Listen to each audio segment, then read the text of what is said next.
वर्धा में प्रजासत्ताक दिवस का आयोजन पुलिस मुख्यालय के मैदान में हर्षोल्लास के साथ किया गया।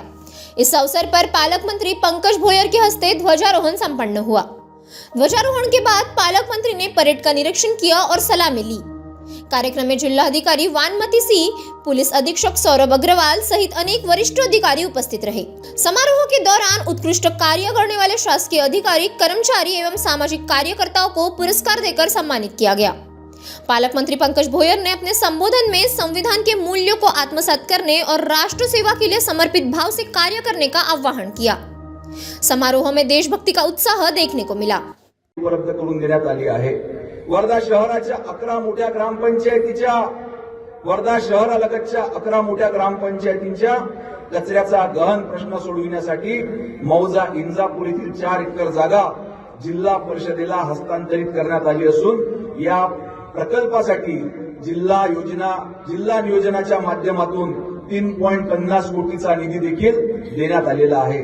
यामुळे स्वच्छ वर्धा निरामय वर्धा या मोहिमेला मोठे बळ मिळणार आहे।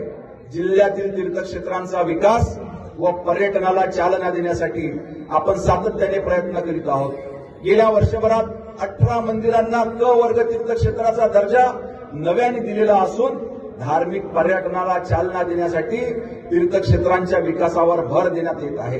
सोबतच निसर्ग पर्यटनाला चालना देण्यासाठी सालोड येथे इको टुरिझम पार्क, सारंगपुरी तलाव सौंदर्यीकरण, बोर धरण व अभयारण्य विकास, तळेगाव श्यामजी पंत येथील पाझर तलावाचा विकास, बोर येथील एमटीडीसी रेस्ट हाऊसचे नूतनीकरण व समुद्रपूर जाम येथील शोभिवंत वृक्ष लागवड, पिपरी येथील इको पार्क विकास अशा विविध विकास कामांना मंजुरी व निधी देण्यात आलेला आहे।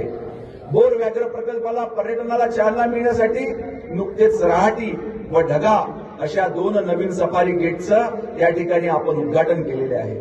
जिल्ह्यात महिला बचत गटाची चळवळ मोठ्या प्रमाणावर वाढत आहे। उमेदच्या प्रत्येक महिलेला लखपती दिदी करण्याचा आपला संकल्प असून आपण या ठिकाणी आतापर्यंत जिल्ह्यातील 1,42,000 महिला भगिनींना लखपती दिदी झाल्या आहेत। उमेदच्या स्वयंसहाय्यता समूहातील महिलांनी 17 शेतकरी उत्पादक कंपन्या स्थापन केल्या आहेत। महिला सक्षमीकरणाच्या दृष्टीने ही अतिशय सकारात्मक बाब आहे। उमेद अभियानाअंतर्गत स्थापन करण्यात आलेल्या महिला स्वयंसहायता समूहांच्या वस्तू व उत्पादन विक्रीसाठी हक्काची बाजारपेठ मिळवून देण्यासाठी वर्धा जिल्ह्यामध्ये उमेद मॉल उभारण्यात येणार असून यासाठी आपण राज्य शासनाकडून 20 कोटी रुपयाचा निधी देखील मंजूर केलेला आहे।